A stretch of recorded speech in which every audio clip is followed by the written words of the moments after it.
말라기는 구약의 마지막 성경이자 또 신약으로 이어지는 다리가 되는 중요한 성경입니다. 많은 분들이 이제 구약에서 분량이 또 짧기도 하고 그리고 말라기에 대해서 좀 생소해하시고 잘 모르시는 경우가 있는데요. 말라기가 양은 작은데 구약에서 중요한 의미가 있습니다. 1차적으로 구약 성경의 모든 내용들을 정리하는 또 결론을 짓는 의미가 있고 앞으로 신약과 연결해서 앞으로 오실 메시아를 그렇게 예언하는 그 중요한 의미가 있는 말씀입니다. 그래서 단지 구약의 마지막 끄트머리에 있는 짧은 성경이 아니라 구약을 정돈하고 또 신약과 연결하는 어떻게 보면 다리가 되는 경첩과도 같은 그것이 말라기의 말씀입니다. 말라기의 배경을 한번 잠깐 설명을 드리면요. 일단 포로기 시대 이후의 배경으로 하고 있습니다. 이스라엘 백성들이 유다가 바벨론에게 멸망하고 이제 70년이 지나서 어떻게 됐습니까? 다시 귀환해서 에스라와 또 느헤미야 이런 사람들을 통해서 성전도 짓고 성벽도 짓고 다시 뜨거움이 회복이 되었습니다. 근데 그렇게 하고 약 한 100여 년 가까이 지났을 때 다시 그들의 뜨거웠던 신앙이 사라지고 제사를 엉망으로 지내고 하나님을 향한 믿음이 식어지면서 영적으로 다시 다운되고 침체에 빠지게 됐습니다.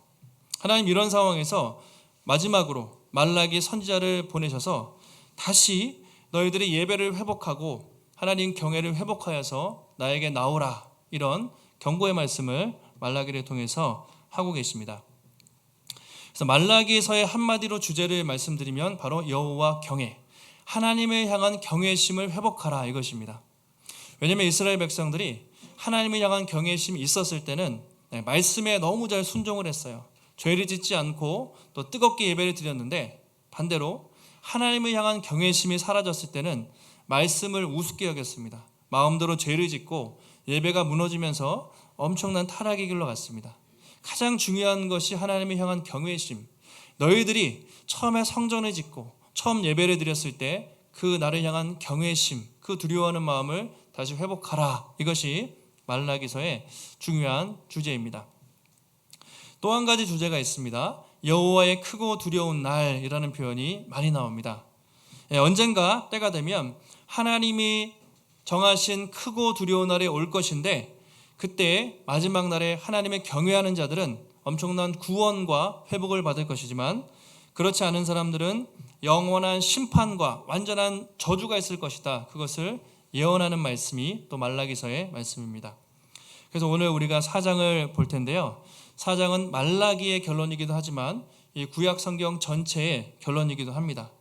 그래서 한번 여러분들도 하나님이 과연 구약의 맨 마지막에 그렇죠? 어떤 말씀을 하셨는가 한번 잘 보시고 그것이 신약과 어떻게 연결되는가 그리고 그것이 오늘 사는 우리에게 어떤 의미가 있는가 함께 좀 살펴보도록 하겠습니다.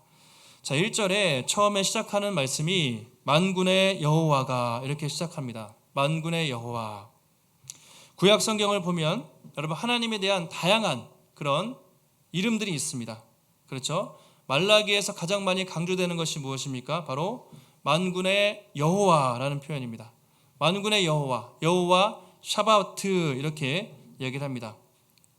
근데 이 만군의 여호와, 만군의라는 말이요 어떤 뜻이냐면 전쟁, 군대 장관 또는 전쟁하는 사람 이런 의미가 있어요. 만군이라는 말이. 그래서 이 만군의 여호와 하면 전쟁하시는 하나님, 전쟁에 능하신 그런 힘과 능력이 있는 하나님, 이분이 만군의 여호와를 상징합니다.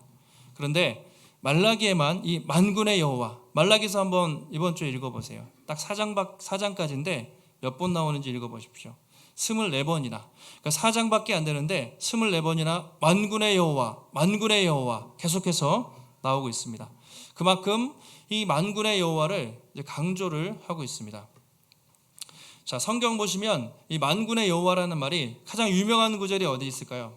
가장 이 만군의 여호와라는 말을 가장 유명한 말 쓰인 적이 자, 하나님 이스라엘 백성들이 블레셋과 전쟁을 했습니다. 그때 누가 나왔습니까? 한쪽에서는 다윗이 나오고 저쪽에서는 골리앗이 나올 때 다윗이 뭐라고 그랬죠?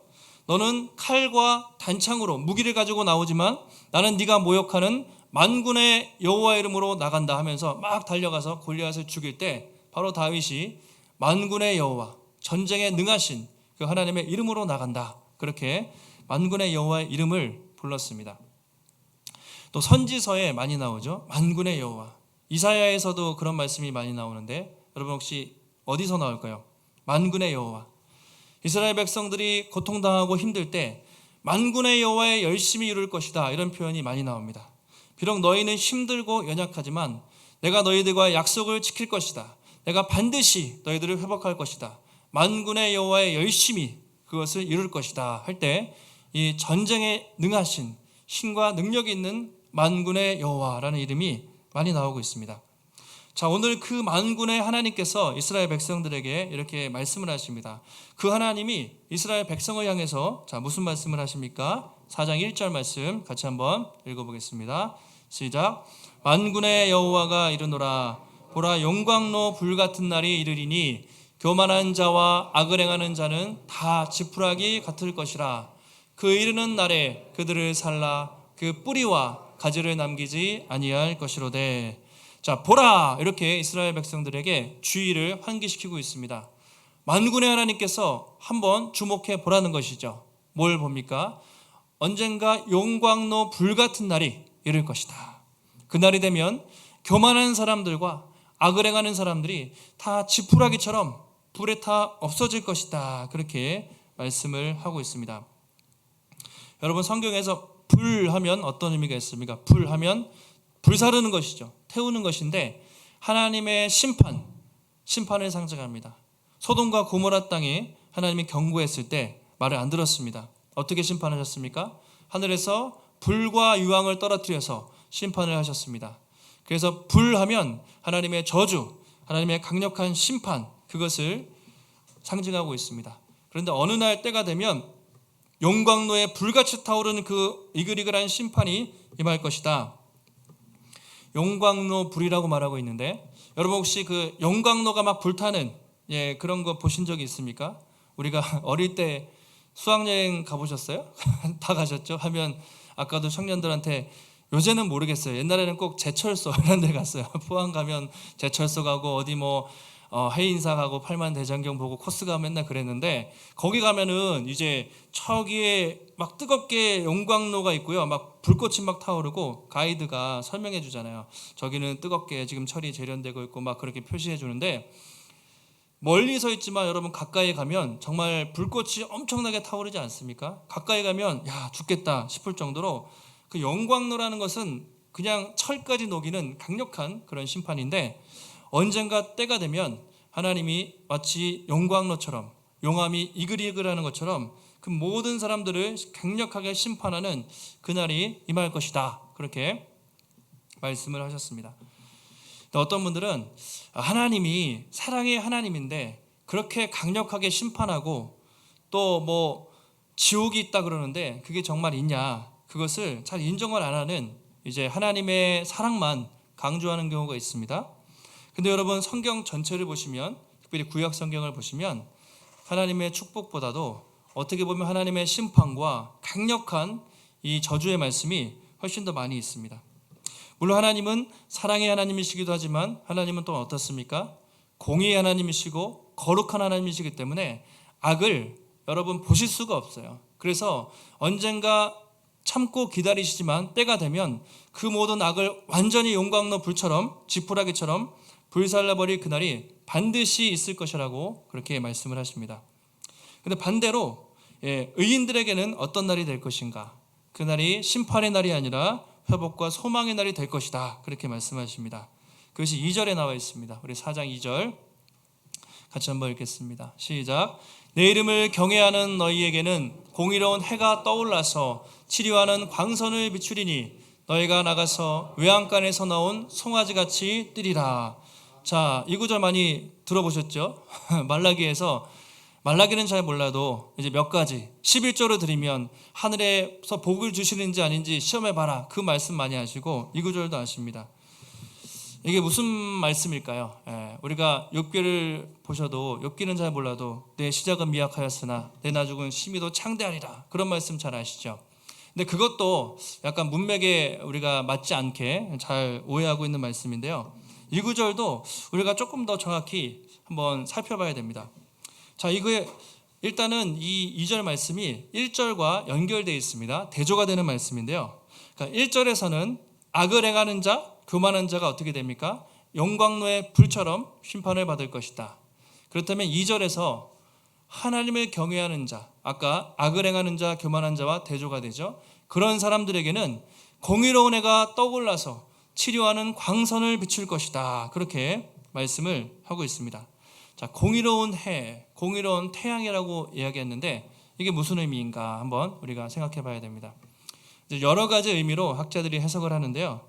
일단 구약과 연결해서 보면 공의롭다 할 때 공의, 이사야나 예레미야를 보시면 앞으로 오실 메시아 하나님에 대해서 예언할 때 뭐라고 되어 있냐면 공의로운 하나님 또는 공의로운 가지 이렇게 표현합니다. 예레미야도 언젠가 때가 이르리니 다윗에게 의로운 가지가 날 것이다. 그는 그의 이름이 뭐냐면 여호와 우리의 공이다. 그래서 공의로운 메시아가 올 것을 예언하고 있습니다. 또 한편으로 하나님을 태양이라고 많이 이렇게 구약에서 얘기를 합니다.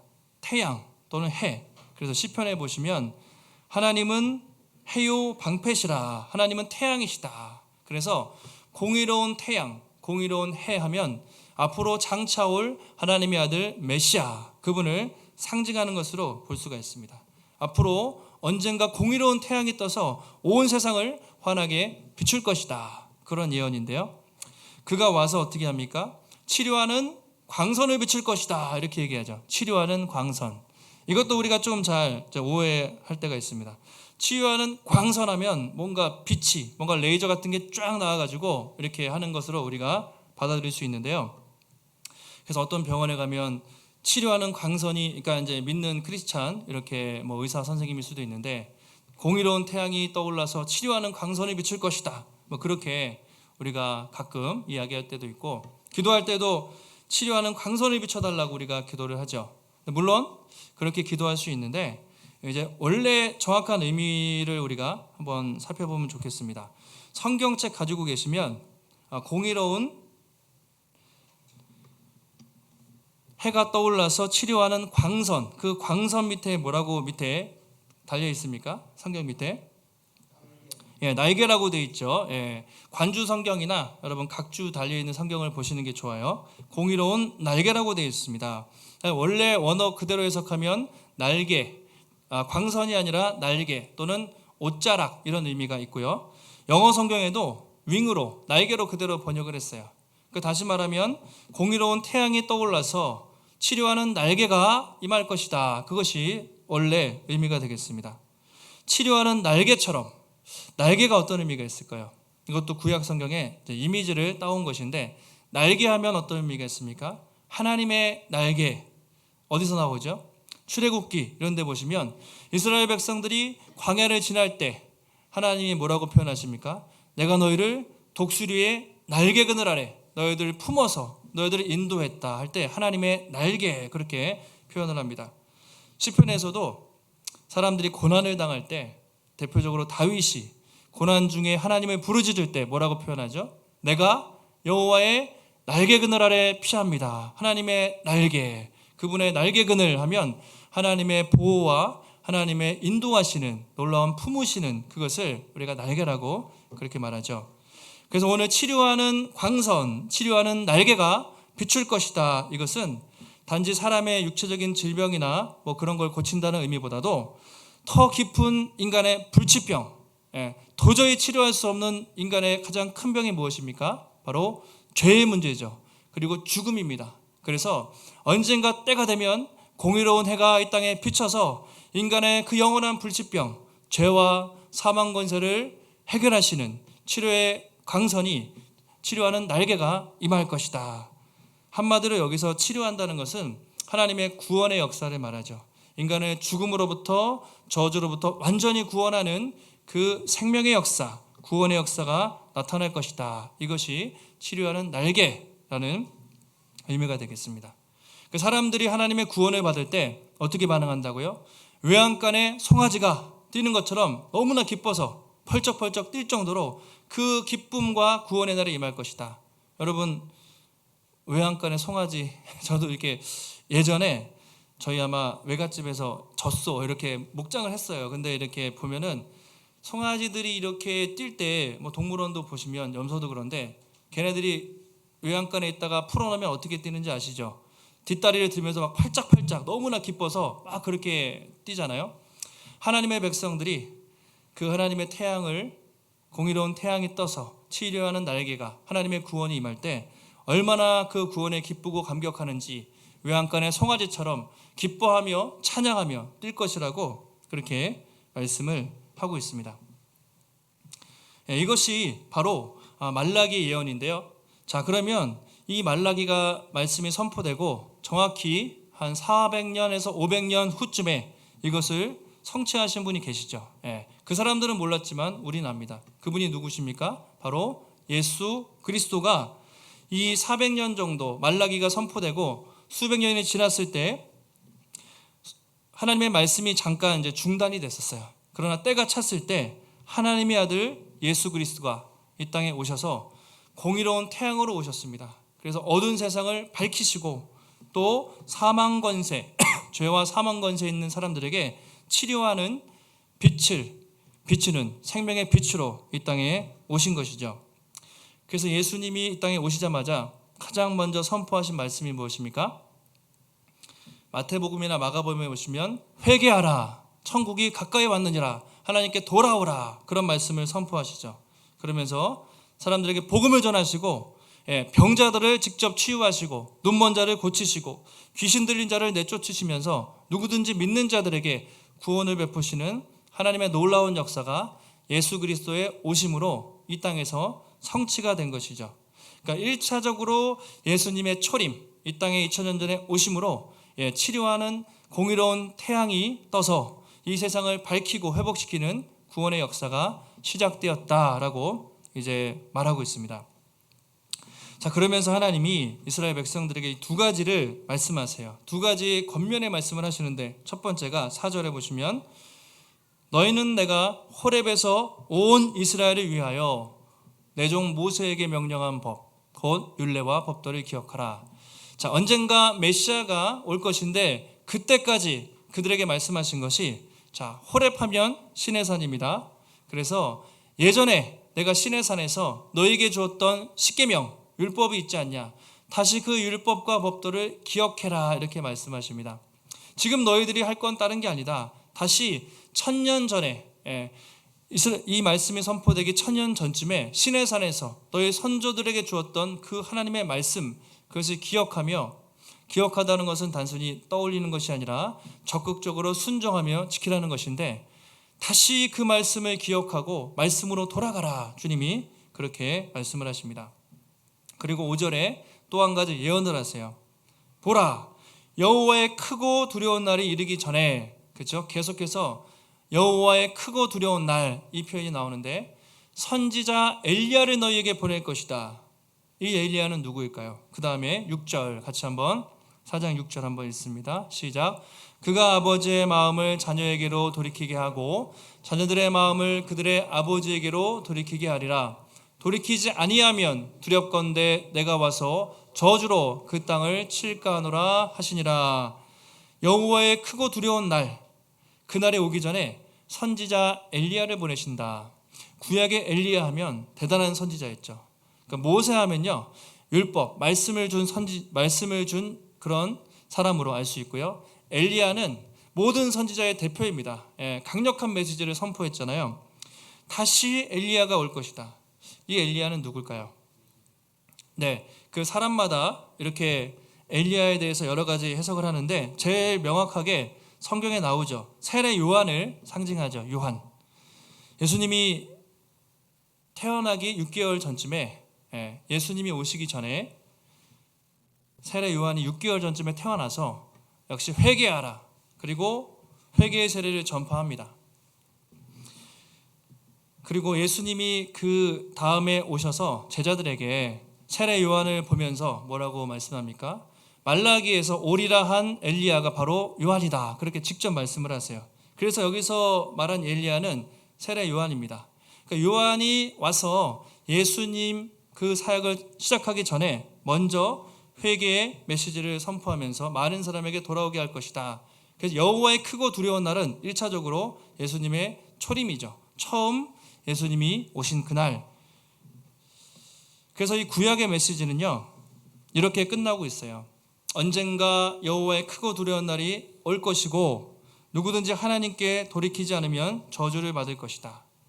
여기서 이 저주라는 말은요, 그냥 단순히 축복과 저주 그런 말이 아니라 헤렘이라는 말인데, 이거 완전히 진멸한다는 말이거든요. 이스라엘 백성들이 가나안 땅에 갈 때 완전히 진멸해라, 다 그렇게 없애버리라, 그런 명령을 하시는데, 마지막에 때가 되면 회개하고 돌이키지 않는 자들은 완전히 진멸을 당할 것이다, 그렇게 경고로 말씀을 마치고 있습니다. 구약 성경을 참 제가 이렇게 보면서, 저도 말라기를 이렇게 쭉 보면서 구약의 마지막 말씀인데 어떻게 끝납니까? 축복이 아니라 경고와 저주의 말씀으로 이렇게 끝납니다. 참 보면서 하나님은 인간을 향해서 왜 마지막에 이렇게 저주하고 경고를 하실 수밖에 없었을까? 정말 하나님이 인간들이 너무 싫어서 그렇게 마지막을 이 심판과 저주로 경고의 메시지를 날리셨을까? 아니죠. 하나님 이스라엘 백성들을 너무너무나 사랑했지만 그들이 계속해서 하나님께 돌아오지 않고 하나님 원망하고 하나님을 배신했을 때 참 하나님의 그 아픈 마음으로 절절하게 돌아오지 않으면 저주할 수밖에 없다. 그러나 그 밑에 있는 하나님의 마음은 무엇입니까? 저주하겠다는 게 아니라 제발 돌아오라는 것이죠. 이제라도 돌아오라. 돌아오면 용서해 주겠다. 그래서 우리가 여러분 선지서를 읽으실 때 항상 우리가 문자적으로 읽으셔야 되지만 그 행간의 사이에 의미를 기억하시면서 하나님의 마음을 보셔야 돼요. 내가 너희를 심판하겠다 말씀하시지만 그 이면에는 돌아오면 용서해 주겠다, 제발 돌아오라는 하나님의 그 회개의 메시지라는 것을 우리가 알 수 있습니다. 여러분, 창세기부터 말라기까지 잠깐만 한번 생각해 보시죠. 창세기에서 하나님의 계획은 무엇이었습니까? 인간을 창조하시고 하나님 너무 기뻐서 생육하고 번성하라, 인간에게 축복을 주셨습니다. 그런데 창세기 3장에서 인간이 범죄한 이후로 여러분이 말라기 끝까지 인간은 계속해서 타락하고 하나님 원망하고 또 하나님을 배신했습니다. 하나님은 일방적으로 이스라엘 백성들을 사랑했지만 인간은 창세기부터 마지막 말라기까지 끊임없이 하나님을 배신하고 하나님을 떠나고 한마디로 타락의 역사였습니다. 그러니까 참 이 말씀을 선포하시는 하나님의 마음은 얼마나 아프실까, 이 말라기를 보면서 한편으로 생각하게 됩니다. 구약이 이렇게 끝이 나거든요. 그리고 하나님의 말씀이 중단이 됩니다. 약 400에서 500년 동안 중단돼요. 이걸 우리가 신구약 중간계라고 얘기합니다. 세상 역사로는 마케도니아의 알렉산더가 일어나서 그리스 헬라 통치를 하는 그 시대인데, 그때까지 하나님 더 이상 말씀을 안 하세요. 그동안 하나님 이스라엘 백성들에게 아무리 잘못해도 수천 년 동안 말씀을 주셨습니다. 선지자들을 통해서 돌아오라 하셨는데 이제는 말씀을 안 하셨습니다. 수백 년 동안 더 이상 말씀하지 않으시고 침묵했습니다. 이스라엘 백성들은 괴로웠겠죠. 하나님의 말씀이 더 이상 임하지 않고 식민지 속국으로 살면서 언젠가 메시아가 와서 다시 이 나라를 회복시킬 것인가, 그 메시아 대망사상, 다시 한번 메시아가 임하고 하나님의 말씀을 주셔서 이 나라가 회복되기를 그들이 수백 년 동안 간절히 기다렸습니다. 만약에 구약 성경이요, 여러분 말라기 구약으로 끝이 났다면 얼마나 안타까웠겠습니까?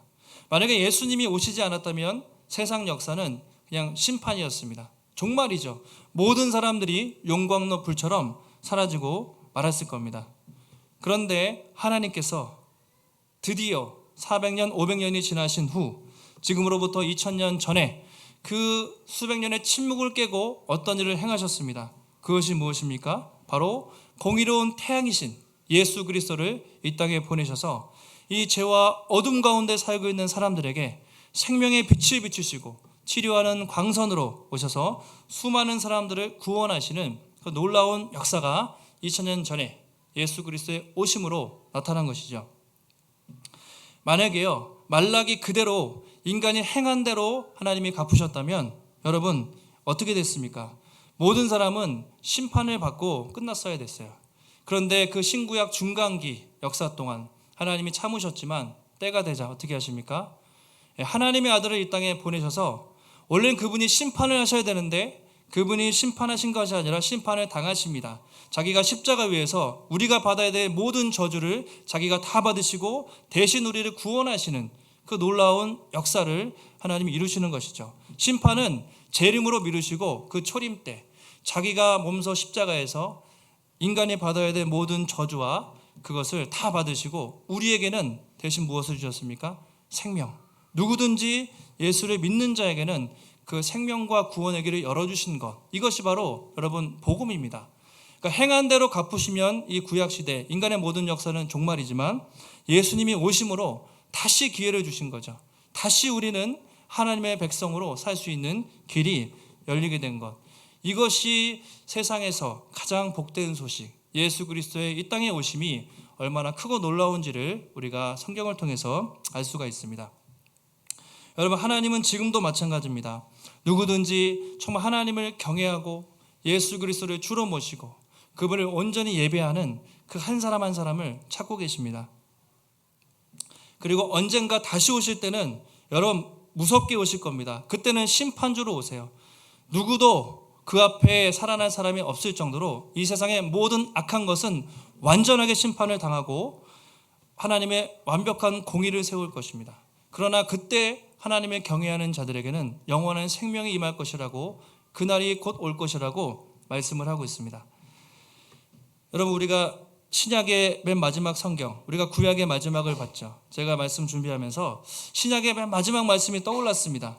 요한계시록 22장을 보시면 마지막에 신약에서, 그러면 주님이 신약 성경을 덮는 그 마지막에 우리에게 뭐라고 말씀을 하셨는가? 놀랍게도 말라기에서 말씀하신 것과 동일합니다.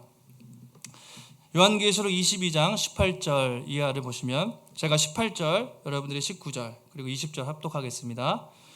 내가 이 두루마리의 예언의 말씀을 듣는 모든 사람에게 증언하노니 만일 누구든지 이것들 외에 더하면 하나님이 이 두루마리에 기록된 재앙들을 그에게 더하실 것이요. 두루마리의 예언을